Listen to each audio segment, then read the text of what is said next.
പിന്നെ നേരെ മറിച്ച് അദ്ദേഹത്തിൻ്റെ പിതാവിൻ്റെ ആളുകൾ പിന്നെ സ്പെയിനിൽ നിന്നോ ഫ്രാൻസിൽ നിന്നോ ഒക്കെ വന്ന അനാഥരായിട്ടൊക്കെ ഇവിടെ വന്നവരാണ്. അങ്ങനെയുള്ളൊരു പാരമ്പര്യമാണുള്ളത് എന്ന് പറയുന്നു.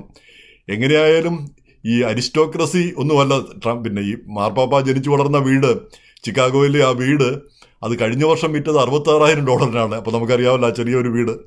അത് ഈ വർഷം അത് കുറച്ച് പണികളൊക്കെ ചെയ്തത് പിന്നെ ഏജൻറ്റ് 1,92,00,000 വിൽക്കാനായിട്ട് ലിസ്റ്റ് ചെയ്യുകയായിരുന്നു. അപ്പോഴാണ് മാർപ്പാപ്പായി തിരഞ്ഞെടുക്കപ്പെട്ടു. അപ്പോൾ ആ വീട് ഏതായാലും ഇപ്പം മാർക്കറ്റിൽ നിന്ന് പിൻവലിച്ചു. ഇനിയിപ്പം വീട് കുറച്ചുകൂടിയൊക്കെ പുതുക്കി മാർപ്പാപ്പായുടെ ജനിച്ച ഭവനം എന്ന് പറഞ്ഞ് വില കൂട്ടി വിൽക്കാനായിട്ട് കഴിയുമല്ലോ.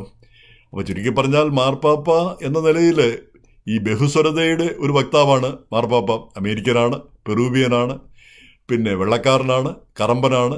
ഇതെല്ലാം കൂടെ ചേർന്നതാണ്. എല്ലാത്തിൻ്റെ ഒരു എല്ലാം കൂടെ ചേർന്നു എന്നുള്ളതാണ് അദ്ദേഹത്തിൻ്റെ ഒരു മഹത്വമായിട്ട് നമ്മൾ കണക്കാക്കേണ്ടിയിരിക്കുന്നത്.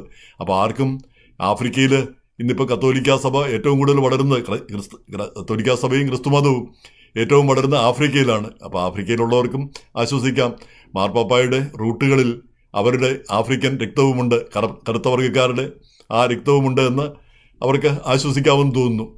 എങ്ങനെയായാലും ഈ മാർപ്പാപ്പായ്ക്കെതിരെ പറഞ്ഞു നടക്കുന്നവരെ ഇപ്പം രണ്ട് വിഭാഗക്കാരാണ്. ഒന്ന് തീവ്ര വലതുപക്ഷക്കാരും, പിന്നെ ചുരുക്കമായിട്ട് ഈ സെക്സ്വൽ അബ്യൂസ് ആളുകൾ ഈ കുട്ടികളെയും കുഞ്ഞുങ്ങളെയൊക്കെ ഉപദ്രവിച്ച്, വൈദികർ കുഞ്ഞുങ്ങളെയൊക്കെ ഉപദ്രവിച്ച കേസുകൾ. അപ്പോൾ മാർപ്പാപ്പായ്ക്കെതിരെ അങ്ങനെയുള്ള ആരോപണമൊന്നുമില്ല.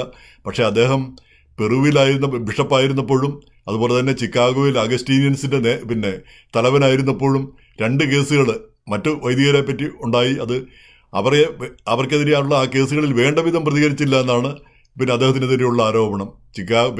ചിക്കാഗോയിലേത് ഒരു വൈദികൻ, അത് ചിക്കാഗോ അതിരൂപതയുടെ കീഴിലുള്ള വൈദികനാണ്. അദ്ദേഹത്തിനെതിരെ ആരോപണം ഉണ്ടായപ്പോൾ അദ്ദേഹം ഇവരുടെ മൊണാസ്ട്രിയിൽ, അഗസ്റ്റീനിയൻ മൊണാസ്ട്രിയിൽ താമസിച്ചു വന്നേ ഉള്ളൂ. അദ്ദേഹത്തിൻ്റെ മേൽ അന്ന് തലവനായിരുന്ന ഇപ്പോഴത്തെ പാപ്പായിക്ക് യാതൊരു അധികാരവും ഉണ്ടായിരുന്നില്ല.